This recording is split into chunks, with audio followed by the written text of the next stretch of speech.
It started at my house. I had a big house and a big family room, so that's where we met. We never even charged dues. They used to come and it would be a coffee klatch. And then little by little we got bigger and bigger. And then we got very big. Ultimately, we got a very strong group going. I know that the first grant we funded was $10,000. And we had to advertise it twice because nobody picked up on it the first time. That's how we started with the research, and we've done lots of it.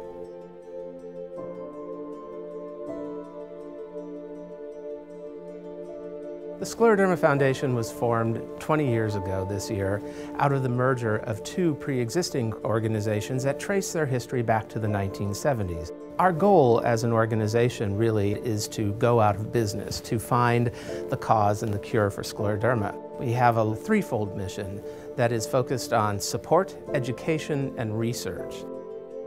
And there's this great need for the people who are living with this disease and their families to get the type of interactive support that they need from people across the country and in their own communities, and to learn more about it. Because the more engaged a patient and their families are in their health care, the better outcomes they'll have until that day that our hope is realized of finding a cure.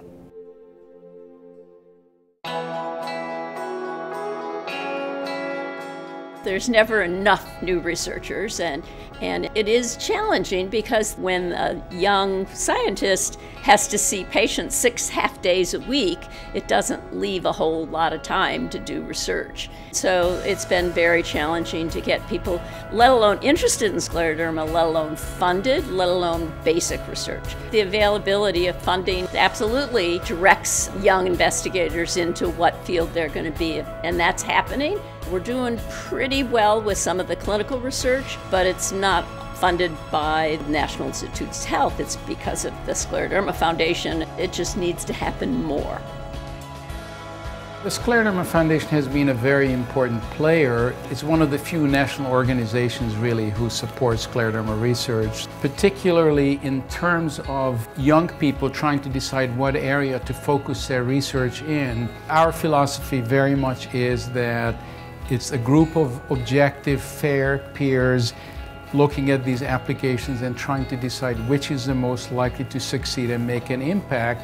The Scleroderma Foundation has made grants, often not even very large grants, that have allowed young people to get over this initial critical phase in their career when they begin to think about what area to work in terms of their research.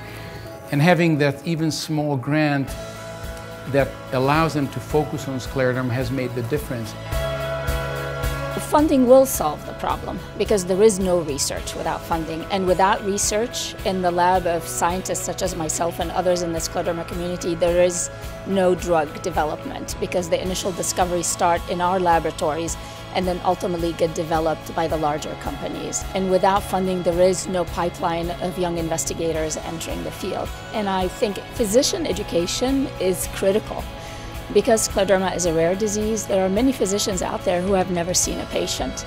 So when they come across their first patient, it's something new to them. And having the physician education to increase awareness about scleroderma, but also provide them with resources when they do encounter those rare patients that get to their clinic is very important. We do know it's a tough disease to manage, but we want patients to live their best when dealing with this disease. Every patient has a very different disease. So what we could do is have the conversation with them, offer the appropriate, practical patient information, and interconnect them with patients that are maybe having similar journeys as well, and by establishing those connections throughout the country.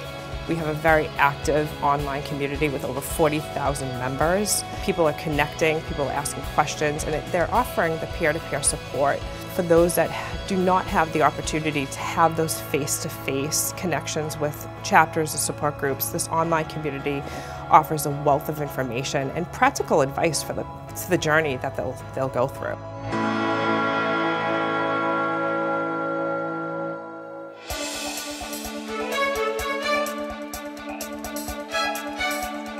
Where we've gone in the past 20 years has really been to help create a united voice for the scleroderma community that is consistent throughout all of the country, and that raises the level of awareness and understanding of the disease.